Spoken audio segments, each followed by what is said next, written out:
Hello বন্ধুরা, বাংলাদেশের এমন একটা সাবান সম্পর্কে জানবো যা একটা সময় পুরো বাজারটাকেই একা দখল করে নিয়েছিল। কিন্তু 1990 সালের পর থেকে কি এমন হলো যে এই গ্লিসারিন সাবান মানুষের কাছ থেকে আস্তে আস্তে জনপ্রিয়তা হারাতে শুরু করলো?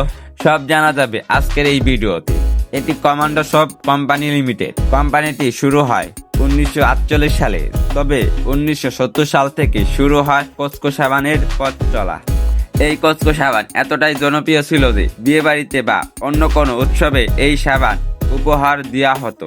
90 দশকে কসকো সাবান ছিল একেবারে সুপারস্টার।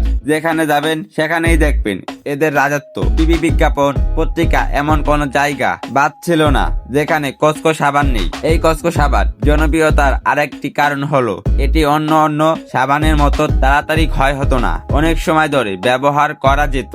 এরপরে রেস্টুরেন্ট ও হোটেলে আরো জনপ্রিয় হতে শুরু করলো।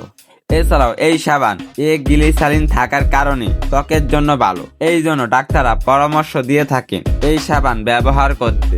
তবে কথায় আছে যে সময় যেভাবে এগিয়ে যায় তার সঙ্গে সঙ্গে মিলিয়ে চলতে হয়, না গেলে কপালে ভোগ আছে। ঠিক এই কসকো সাবানের সাথেও হয়েছে, যেখানে দেশি ও বিদেশি সাবান গুলো নতুন প্যাকেটিং ও সুগন্ধি যুক্ত সাবান তৈরি করে।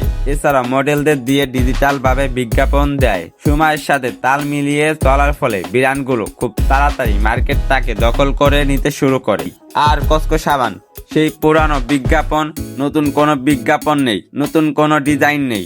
এক ডিজাইন দেখতে দেখতে মানুষ নতুন কিছুর দিকে ঝুঁকে পড়ে। কিন্তু কোম্পানি মনে করেছিল মানুষ যেটাকে পছন্দ করে সেটাকেই পরিবর্তন করা ঠিক নয়। তবে কসকো সাবান এখনো পাওয়া যায় বড় বড় শপিং মলে। এখনো এই কমান্ডো সোপ কোম্পানি লিমিটেড সীমিত আকারে পণ্য তৈরি করে থাকে। গ্লিসারিন সাবানের পাশাপাশি hand wash, dish wash, Cosco bar সাবান ইত্যাদি। এই ছিল আমাদের কসকো সাবান সম্পর্কে তথ্য, যা এক সময় বাজারটাকে একা রাজত্ব করত।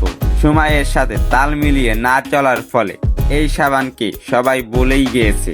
এই থেকে আমরা একটাই শিক্ষা পাই যে সময়ের সাথে নিজেকে পরিবর্তন করতে হবে। ভিডিওটি ভালো লাগলে লাইক, কমেন্ট ও সাবস্ক্রাইব করে আমাদের পাশে থাকুন।